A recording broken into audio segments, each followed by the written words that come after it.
येत आहे मॅडम तिकडे उभे रे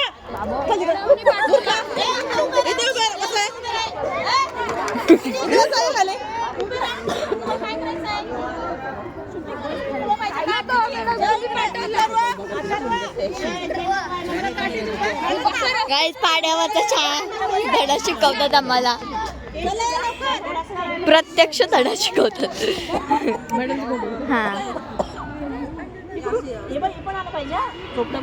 हा येत आहे आणि फिरवायचं इयत्ता 8वी मराठी या विषयाअंतर्गत इयत्ता 8वी भाग 3 मध्ये पाड्यावर चहा हा पाठ गोदावरी परुळेकर यांनी त्यांचा अनुभवाने आपल्याला आपल्याला अभ्यासाला त्यांचे आलेले अनुभव आपण अभ्यासणार आहोत।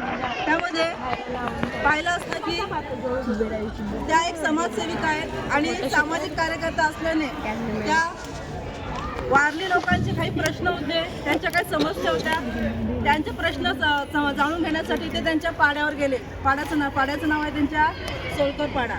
त्या सोलकर पाड्यावर गेले असताना तिथे त्यांना जो अनुभव आला की लोकवस्ती आपल्याला पाहायला मिळते कशी तर तिथे मोठ्या माणसांचं प्रमाण कमी आहे आणि लहान मुलं तिथे आपल्याला त्या पाड्यावर पाहायला मिळाले। त्यानंतर मोठी माणसं कुठे गेली होती तर मोठी माणसं गावामध्ये एका जमीनदाराच्या शेतीवर काम करायला गेलेली आपण पाहिलेलं आहे, बरोबर की नाही। मोठी माणसं गेली होती, लहान मुलं घरामध्ये होती आणि अशा वेळेस मग गोदावरी परुळेकर यांना कोणी मोठ्या माणसांना बोलव टिटवाळ्याच्या सभेतली माणसं आलेली आहेत भेटायला, निरोप द्यायला सांगितलं। निरोप घेऊन मुलगा गेला, थोड्या वेळाने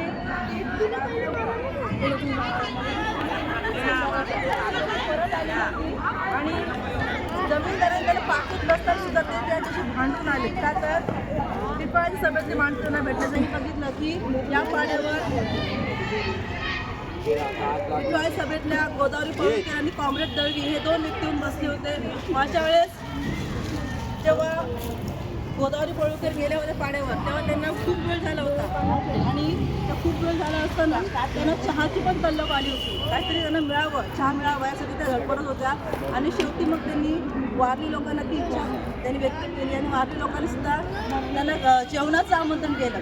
त्यांना जेवण बनवणं सोपं वाटत होतं चहापेक्षा, कारण चहा बनवणं त्यांच्यासाठी अवघड होतं वारली लोकांसाठी। आणि मग चहा बनवत असताना त्यांना ज्या अडचणी आल्या की चहा बनवायला लागणारं साहित्य असतं, उदाहरणार्थ ते म्हटले बुक्की, चहाची बुक्की, एकाकडनं चहाची बुक्की आणली, साखर कोणाकडे आहे का, साखर गावातल्या जमीनदाराकडे आहे, मग साखर आणण्यासाठी प्रयत्न झाला पण साखर नसेल तर मग काय पर्याय म्हणून गुळाचा चहा करायचा त्यांनी ठरवलेला आहे।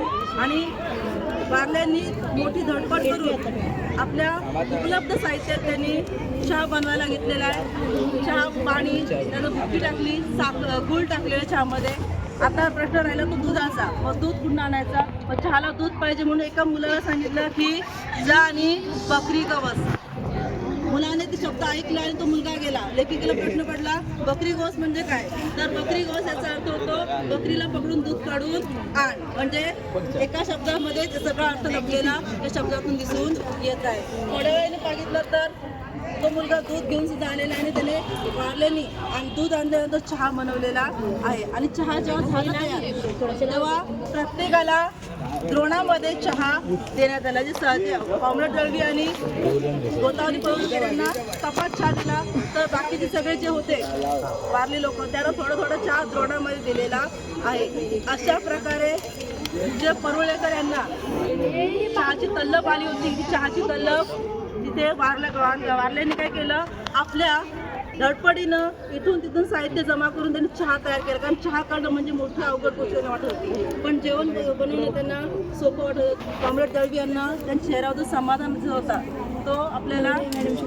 चहामार्फत त्यांच्या बोलण्यातून किंवा चहा मिळाल्यानंतर त्यांच्या ज्या भावना व्यक्त केल्या त्यातून दिसून येत आहेत.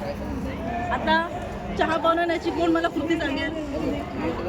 चहा बनवण्याची कृती आपण चहा बनवतो ना,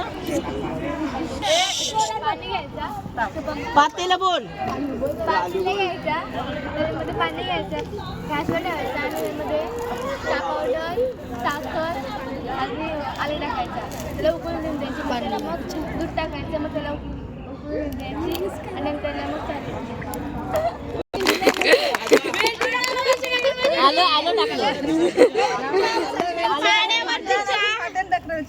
पाण्यावरचा चाय तयार झालेला आहे. आता चहाला उकळी झाल्यावर चहा रेडी होईल.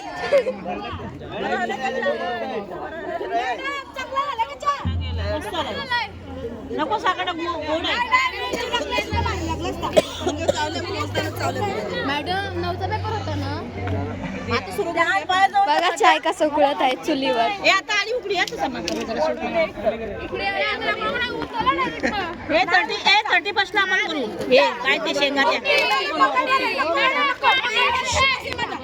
मग तुला उपवासल मग काय तुझा उपास आजचा तरी नाही. मध्ये आम्हाला अंडी पण टाकायचे त्यामुळे तेव्हा आता नाही. ते नको सांगूस. आम्हाला एक नाही आम्ही 31 ला